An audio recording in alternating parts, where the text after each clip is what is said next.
Where are the bills? Where are the bills? Where are the bills? Here are some bills. We don't know where they are. We don't know where they are. Where are these bills? They are stuck in Senate State Affairs Committee.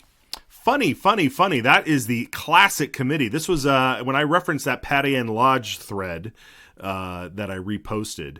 Senator Patty Ann Lodge, former Senator Patty Ann Lodge, was the head of Senate State Affairs Committee, where bills went to die. That's where Chuck Winder, if he didn't like a bill, or he would send it to the Senate State Affairs Committee to die, and Senator Lodge would sit on it like a hen in a nest, sitting on her bills, sitting on her eggs that she never laid, because the House would pass these bills.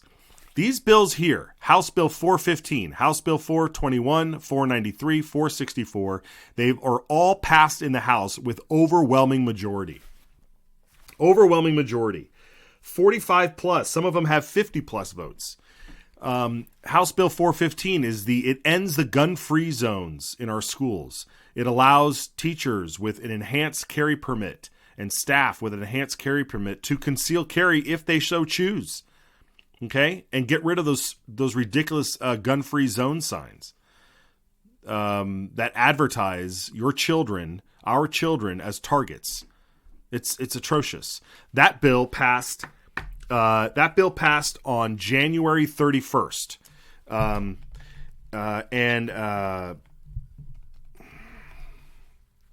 yeah, 50 plus votes.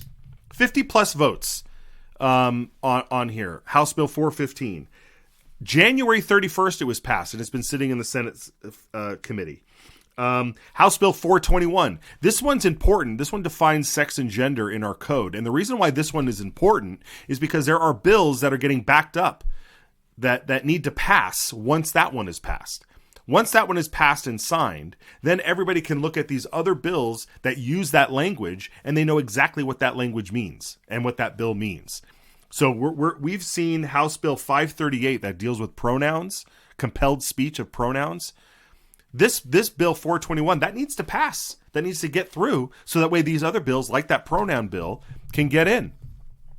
So that's a big reason here. And so that bill's sitting in the State Affairs Committee. That bill was passed February 7, almost a month ago.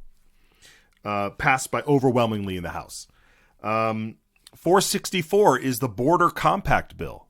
Am I correct there? Yeah, 464, the Border Compact Bill. Now, this bill was just passed February 27, so it's only been sitting in the State Affairs Committee for a little while. But the track record of this committee is not so great.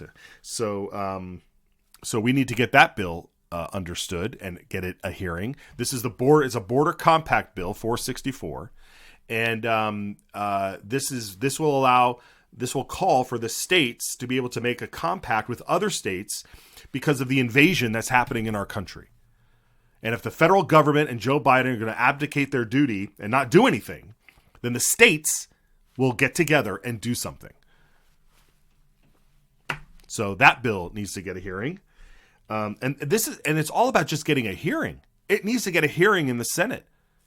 And then House Bill 493, which we skipped in this list here, that bill was passed February 16. February 16 to prohibit mask mandates in Idaho.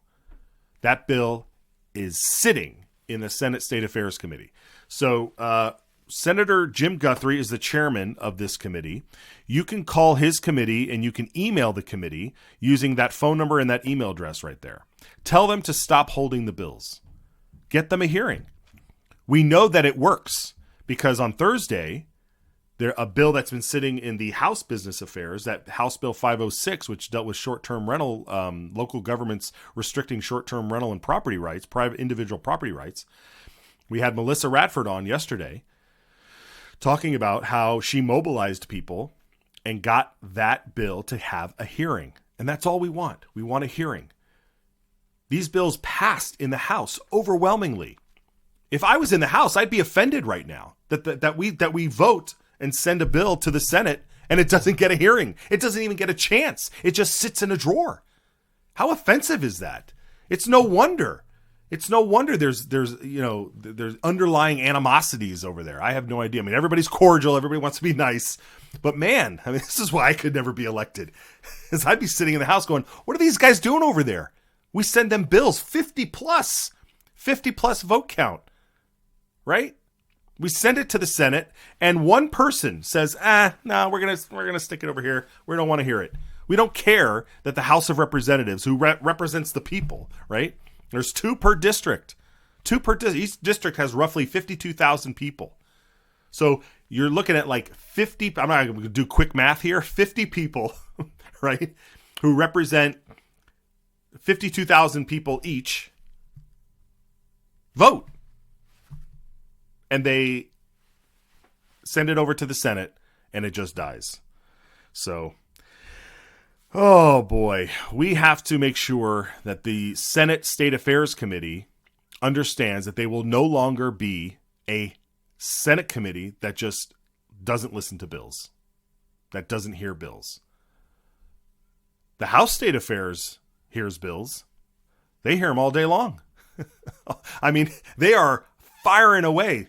Representative Brent Crane is the chairman over there, and he runs it like, I mean, it's not, I don't even want to say it's like a tight ship. It runs like a nuclear submarine.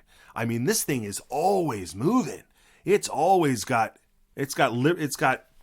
just moving all the time. Very great job over there in the House State Affairs Committee. But the Senate State Affairs Committee, they get bills from the House, they sit on it.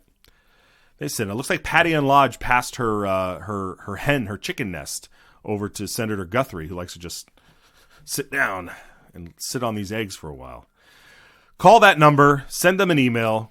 Where are the bills? We just want a hearing. Get them a hearing.